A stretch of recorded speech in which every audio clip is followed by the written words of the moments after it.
안녕하십니까, 삼손입니다. 2021년 4월 16일입니다.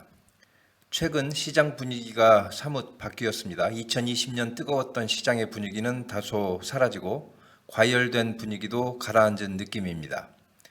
그래도 지수는 견조하게 유지되고 있습니다. 코스피는 3,200포인트에 근접해 있고 코스닥은 1,000포인트를 넘었네요. 그런데 상승하는 업종의 패턴은 많이 바뀐 듯 합니다. 최근 금리 인상 우려가 고개를 들고 있습니다. 이와 더불어 한참 뜨거웠던 성장 기술주들의 주가는 다소 주춤하는 모습을 보이고 있는 것도 사실입니다. 최근에는 가치주 또는 저평가주로 분류되는 종목들의 움직임이 다소 활발한데요. 그래서 오늘은 대표적인 저평가주, 가치주로 인식되는 은행주에 대한 증권사 보고서를 토대로 대표 종목들의 주가 흐름을 살펴보도록 하겠습니다.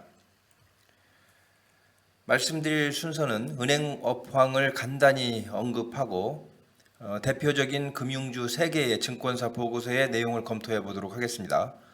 목표 주가와 현재가의 괴리, 그리고 목표가의 선정 근거 등을 보도록 하겠습니다. 최종적으로 금융주에 대한 접근 전략도 살펴보도록 하겠습니다. 삼손투자연구소는 우량 주식 중 저평가 종목에 대한 분석과 정보를 수집하여 동영상을 제작하고 있습니다. 우선 은행 업황은 최근 금리 인상 논쟁과 더불어 나쁘지 않을 전망입니다. 실제로 3월 대출 증가로 볼 때 전년도 대비 10% 이상의 성장을 보여주고 있습니다. 실질금리 인상과 더불어 이자 마진도 증가하고 있고요. 제조업의 Q에 해당하는 총 대출 금액도 증가하고 있고 P에 해당하는 이자 마진도 증가하고 있으니 결국 이익은 큰 폭으로 증가할 수밖에 없다는 점입니다. 거기에 최근 부동산 대출 규제 완화의 움직임도 있습니다. 부동산 정책과 관련하여 규제 일변도에서 공급 중심 그리고 실수요자 대출 허용 등으로 다소 변화의 움직임이 있다는 말씀을 드립니다. 결론적으로 향후 금융회사들의 증익 구조는 지속된다고 말씀드릴 수 있을 것 같습니다. 우선 신한지주의 구체적인 주가와 그 목표가를 알아보도록 하겠습니다. 유안타 증권에서 4월 12일 기업 보고서를 통해 매수 의견과 함께 목표 주가 43,000원을 제시하고 있습니다. 4월 15일 종가 기준 37,450원이었으니 상승 여력 한 16% 정도 있다고 보겠습니다. 목표 주가 제시 근거로 1분기 영업이익이 컨센서스에 부합하는 1조 350억 정도로 예상하고 있습니다. 전분기 대비 큰 폭의 이익 성장을 예상하고 있는데요. 이익 성장의 이유로 이자를 통한 이익이 증가했고 비은행 자회사 실적이 개선되고 있으며 그리고 충당금 감소 등을 들고 있습니다. 구체적으로 1분기 영업이익은 1조 4,610억이고요. 연결 순이익을 1조 350억 원으로 보고 있습니다.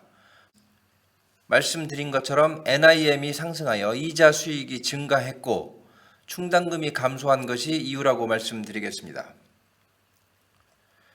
연간 예상 실적을 살펴보겠습니다. 영업이익 5조 4,850억, 순이익 3조 7,790억으로 역대 최대 수익을 예상하고 있습니다. 이를 근거로 예상 PER을 계산해 보면 5.1 수준밖에 안 되고 순자산 가치 대비 주가 수준을 보여주는 PBR은 0.38입니다. 현재의 주가에서 매우 저평가되어 있다고 말씀드릴 수 있는 수준입니다. 예년의 PER, PBR로 봐도 낮은 주가 수준입니다.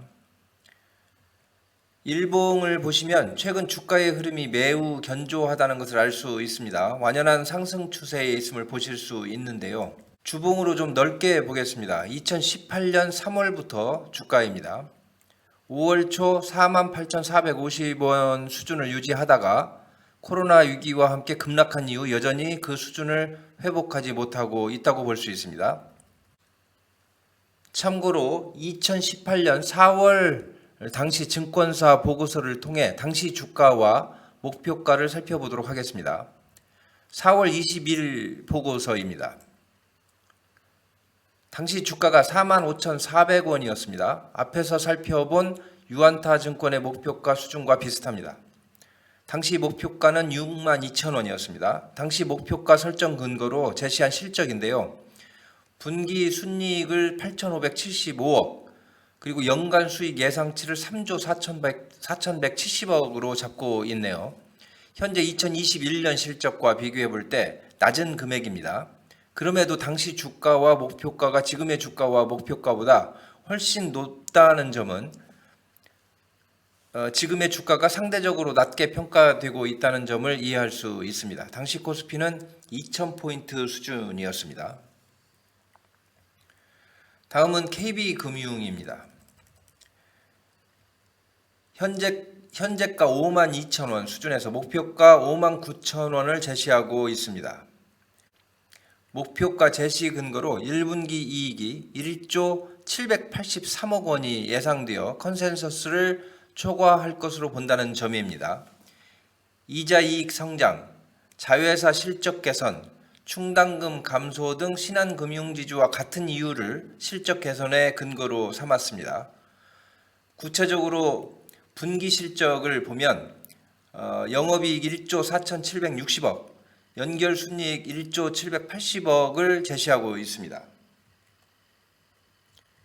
연간 실적 예상치는 영업이익 5조 3,150억, 순이익 3조 8,870억입니다. 4월 15일 시가총액은 22조입니다. 현재 주가를 기준으로 PER을 계산해 보면 5.6, PBR이 0.49 수준입니다. 역시 저평가 구간에 있음을 확인할 수 있습니다. 일봉을 보면 신한지주와 마찬가지로 3월 이후 주가 흐름이 양호합니다. 주봉으로 2018년 초 이후의 주가 흐름을 보면 역시 당시 주가 수준을 넘어서지 못하고 있음을 알 수 있습니다. 이번엔 우리 금융지주를 살펴보겠습니다. 유안타증권의 4월 12일 보고서 내용입니다. 현재 주가 1,300원 수준에서 목표가 15,000원을 제시하고 있습니다. 상승 여력이 46%로 비교적 그 괴리가 큽니다. 목표 주가 제시 근거로 마찬가지로 1분기 실적을 들었습니다. 시장금리 상승으로 이자 마진이 증가하고 있고 비은행 자회사의 본격적 확장 국면에 있다는 점도 지적하고 있습니다. 1분기 영업이익이 8,640억, 순이익이 5,600억으로 보고 있습니다. 연간 실적 추정치를 보면 영업이익 3조 1,280억, 순이익 2조 예상하고 있습니다. 4월 15일 종가 기준 1,400원, 시가총액 7조 5,116억이니까 예상 PER 3.7, 그리고 PBR 0.26에 불과합니다. 우리 금융지주는 주봉으로 현재 주가 위치를 살펴보겠습니다. 현재 주가가 10,000원 수준이고 코로나 이전 주가 수준이 12,000원이니 그 정도 회복하는 것을 단기 목표로 정한다 하더라도 20% 상승 가능성이 있다고 보겠습니다. 목표가 15,000원 수준은 2019년 초의 주가로 회복되는 수준임을 알 수 있습니다. 결론을 말씀드리겠습니다. 은행들의 현 주가 흐름은 코로나 이전 수준으로 회복하는 중으로 평가할 수 있습니다. 은행들의 수익 개선 전망은 밝고 환경은 우호적이라 말씀드리겠습니다. 근거로 정부의 주택 정책이 규제 일변도에서 공급 정책으로 선회하고 있고 최근 대출의 증가도 고무적이지만 앞으로도 더 증가할 것으로 보고 있습니다. 주택담보대출 규제의 완화 움직임도 있다는 점을 주목하시기 바랍니다. 시중금리가 인상되고 있는 점도 은행 수익 증가에 긍정적입니다. 1, 4분기 실적 발표와 더불어 실적 모멘텀을 기대해 볼 수 있을 듯 하고요.